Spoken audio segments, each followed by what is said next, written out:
Hello guys, स्वागत है आपको मेरे चैनल मिथोलॉजी टॉक्स 0.7 में। अगर वीडियो अच्छा लगे तो लाइक और सब्सक्राइब करें।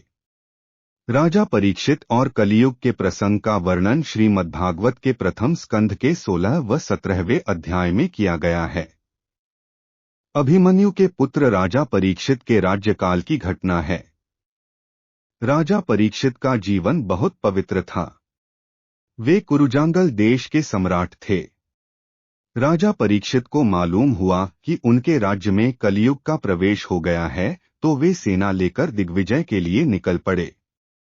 कलि पुरुष की बहुत इच्छा थी कि मैं राजा परीक्षित के शरीर में प्रविष्ट हो जाऊं, क्योंकि जब राजा बिगड़ेगा तो प्रजा भी बिगड़ेगी। सौराष्ट्र गुजरात में सरस्वती नदी के तट पर कलि पुरुष ने राजा परीक्षित का कपट से स्पर्श करने का विचार किया। उसने माया रची। राजा परीक्षित ने एक स्थान पर आश्चर्यजनक दृश्य देखा कि धर्म रूपी बैल के 3 पैर किसी ने काट दिए हैं और बैल एक पैर पर खड़ा है। उसके पास में उन्हें एक अत्यंत मरियल सी गाय रूपी पृथ्वी मिली। उसके नेत्रों से आंसू झर रहे थे। बैल नंदी धर्म का स्वरूप है। सत्ययुग में धर्म के 4 अंग सत्य, तप, पवित्रता और दया हैं। सत्ययुग में चारों तरफ धर्म का बोलबाला था। त्रेता युग में धर्म का पहला पैर, द्वापर में दूसरा और कलयुग में तीसरा पैर भी कट गया, अर्थात सत्य, तप और पवित्रता रूपी धर्म के 3 पैर कट चुके हैं। अब केवल दान दया रूपी एक पैर पर ही धर्म टिका है। उसी के बल पर कलयुग में मनुष्य जी रहे हैं। धर्म ने पृथ्वी से पूछा, तुम दुखी और श्रीहीन क्यों हो? तुम्हें भगवान श्री कृष्ण की याद आ रही होगी, क्योंकि उन्होंने तुम्हारा भार उतारने के लिए ही अवतार लिया था। अब उनके लीला संवरण स्वधाम गमन कर लेने पर तुम दुखी हो रही हो। पृथ्वी बोली, भगवान श्री कृष्ण ने इस समय इस लोक से अपनी लीला का संवरण कर लिया है। उनकी छत्रछाया में उनके चरणों से विभूषित होने पर मुझे बहुत वैभव व सौभाग्य प्राप्त हुआ था। अब वह मुझ अभागिनी को छोड़कर चले गए हैं और यह संसार पापमय कलयुग की कुदृष्टि का शिकार हो गया है। यही देखकर मुझे बड़ा दुख हो रहा है। धर्म और पृथ्वी की बात सुनकर राजा परीक्षित को बड़ा आश्चर्य हुआ। उन्होंने धर्म रूपी बैल से पूछा, तुम्हारे 3 पैर किसने काट डाले हैं? मैं उनको सजा दूंगा। धर्म रूपी बैल ने कहा, काल, कर्म और स्वभाव मनुष्य के सुख दुख के कारण हैं। कौन सुख देता है और कौन दुख देता है, इसका निर्णय अभी तक नहीं हो सका है। राजा परीक्षित ने देखा कि एक राजवेशधारी शूद्र पुरुष, जो कि कलि था, गाय और बैल को डंडे से पीट रहा था, लातों से ठोकर मार रहा था। राजा परीक्षित को आश्चर्य हुआ कि मेरे राज्य में कौन गाय और बैल को त्रस्त कर रहा है। राजा को गोब्राह्मण प्रतिपाल कहा जाता है। उन्होंने सोचा, जिस राजा के राज्य में दुष्टों के उपद्रव से प्रजा त्रस्त रहती है, उस राजा की कीर्ति, आयु, ऐश्वर्य और परलोक नष्ट हो जाते हैं। राजा परीक्षित समझ गए कि यह कलि ही है, जो गाय रूपी पृथ्वी और बैल रूपी धर्म को त्रस्त कर रहा है। फिर भी उन्होंने उस व्यक्ति से पूछा, अरे दुष्ट, तुम कौन हो?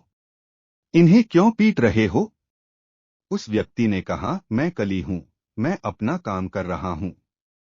राजा ने क्रोधित होकर कहा, मैं तुम्हें यहां नहीं रहने दूंगा।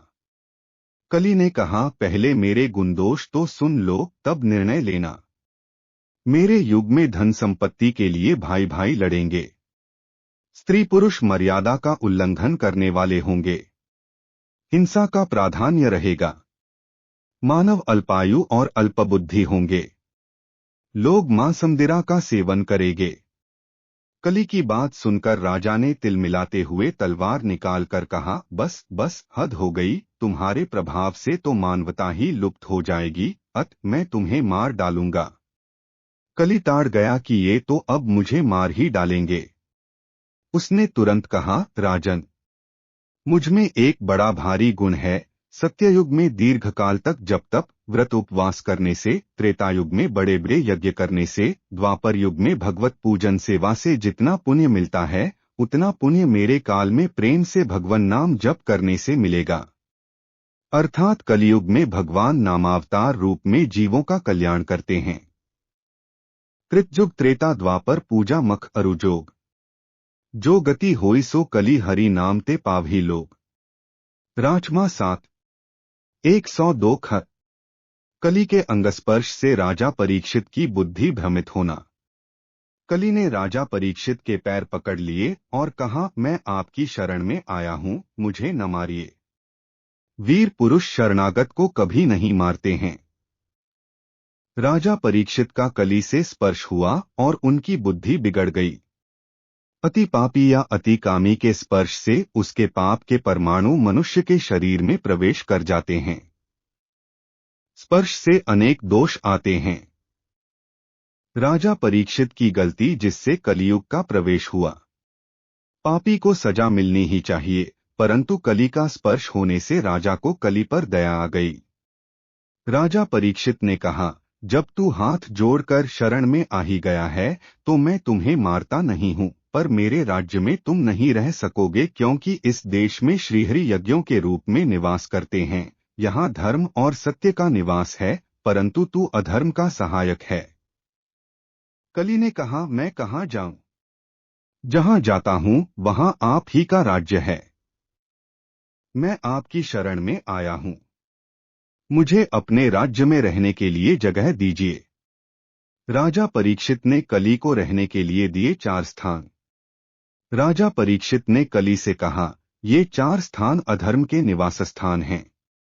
जिस घर में जुए का धन आता हो, जानबूझकर जीव की हिंसा होती हो, श्री डोंगरेजी महाराज का कहना है कि मच्छर, मक्खी और खटमल को भी जानबूझकर मारने से घर में कली का प्रवेश हो जाता है।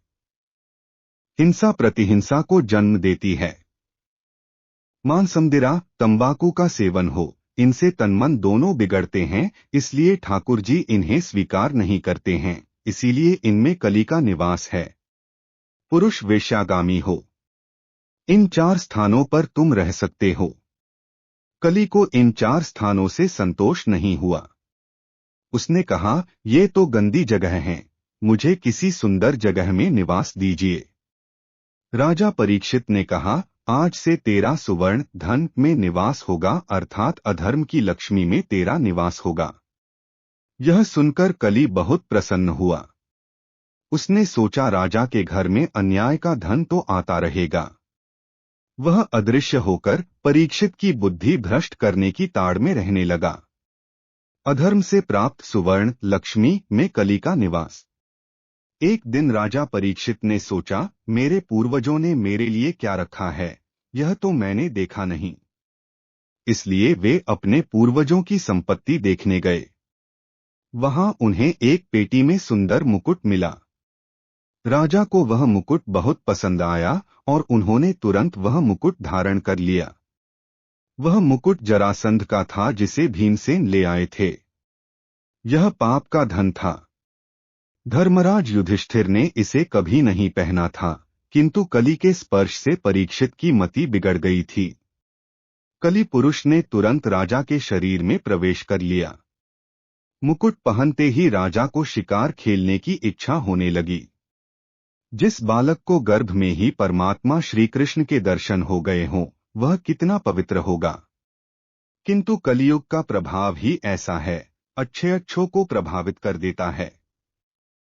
वैसे तो जिस दिन जिस क्षण श्री कृष्ण इस पृथ्वी को त्याग कर गोलोक धाम पधारे थे, उसी क्षण से अधर्म रूपी कलियुग का पृथ्वी पर आरंभ हो गया था।